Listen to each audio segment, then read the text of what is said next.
दोस्तों, एक समय अखिलेश यादव सरकार पर आरोप लगते थे कि अखिलेश यादव की सरकार MY फैक्टर के साथ काम करती थी। निश्चित ही ये फैक्टर काफी ज्यादा मजबूत था, जिसका परिणाम समाजवादी पार्टी को कई बार देखने को मिला। लेकिन अब उस काट को निकालने के लिए बीजेपी का MYK समीकरण आया है और राजनीतिक पंडित कहते हैं कि इस समीकरण को जन्म देने वाले सूबे के मुखिया योगी आदित्यनाथ हैं।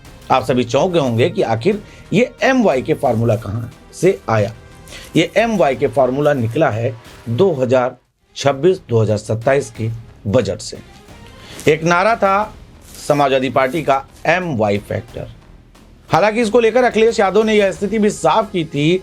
एक चैनल पर इंटरव्यू देने के दौरान अखिलेश यादव ने कहा था कि MY फैक्टर का मतलब महिला और युवा, जिस पर एक वरिष्ठ पत्रकार ने उनको तर्क देकर उनको चुप करा दिया था। लेकिन बीजेपी सरकार, खासकर योगी आदित्यनाथ सरकार ने अब MYK फैक्टर पर काम किया है।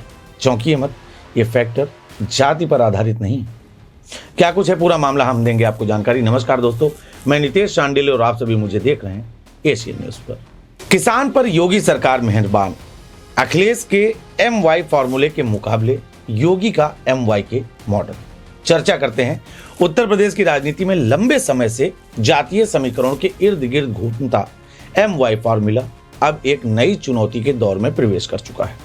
मुख्यमंत्री योगी आदित्यनाथ की सरकार ने बजट 2026 के जरिए जिस तरीके से MYK फार्मूला यानी कि महिला, युवा, किसान को केंद्र में रखा है, उसने प्रदेश की सियासत की धुरी बदलने का संकेत दे दिया है। किसान सिर्फ नारा नहीं, बजट की प्राथमिकता। योगी सरकार ने किसानों की सबसे बड़ी समस्या खाद्य संकट को दूर करने के लिए इस बार 150 करोड़ रुपए का स्पष्ट बजटीय प्रावधान किया है। इस राशि से खाद का अग्रिम भंडारण किया जाएगा ताकि बुआई के समय किसानों को बाजार और बिचौलिए के भरोसे न रहना पड़े।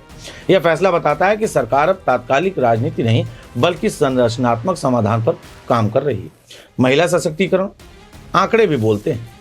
वित्त मंत्री सुरेश खन्ना ने बजट भाषण में साफ किया था कि योगी सरकार ने महिलाओं से जुड़ी योजनाओं पर 18,000 करोड़ रुपए खर्च करने का ऐलान किया है। यह खर्च केवल योजनाओं तक सीमित नहीं बल्कि आर्थिक आत्मनिर्भरता, सुरक्षा, स्वास्थ्य और सबसे बड़ी बात शिक्षा, इन जैसे मुद्दों को समग्र रूप से कवर करता है। यह वही महिला वर्ग है जिसने 2017, 2019 और 2022 में बीजेपी को निर्णायक बढ़त दिखाई थी। युवा और निवेश, रोजगार की सियासत। योगी सरकार ने यहाँ यह भी स्पष्ट किया है कि प्रदेश में निवेश को आकर्षित करने के लिए नियमित ग्राउंड ब्रेकिंग सेरेमनी और औद्योगिक नीतियों का लगातार काम हो रहा है। इसका सीधा असर युवाओं के लिए रोजगार पर पड़ता है, जो आज उत्तर प्रदेश का सबसे बड़ा वोट बैंक बन चुका है। MY बनाम MYK, इसमें सियासी अंतर साफ तौर पर दिखता है। एशियन न्यूज के मुख्य संपादक बताते हैं कि जहां अखिलेश यादव का MY फार्मूला जातीय और पहचान आधारित राजनीति पर टिका रहा, सीमित सामाजिक मूल्यों तक सिमटा दिखा, वहीं योगी सरकार का MYK मॉडल कहीं न कहीं आर्थिक और सामाजिक जरूरतों पर आधारित है। महिला, युवा और किसान तीनों को सीधे सरकारी नीतियों से जोड़ता भी है। सबसे बड़ी बात यह है कि जाति से ऊपर उठकर परफॉर्मेंस पॉलिटिक्स की ओर इशारा भी करता है। योगी सरकार का बजट यह संकेत देता है कि 2027 की तैयारी सिर्फ नारों से नहीं बल्कि आंकड़ों, योजनाओं और जमीन पर दिखने वाले असर से की जा रही है।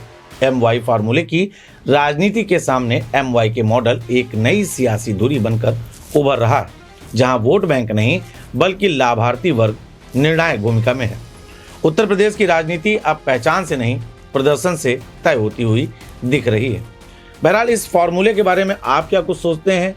क्योंकि जिस प्रकार से राजनीतिक पंडितों का कहना है कि योगी सरकार का लाया यह फॉर्मूला कहीं ना कहीं 2027 के लिए सिद्ध हो सकता है। आपको क्या लगता है? हम आपकी प्रतिक्रिया की प्रतीक्षा में हैं।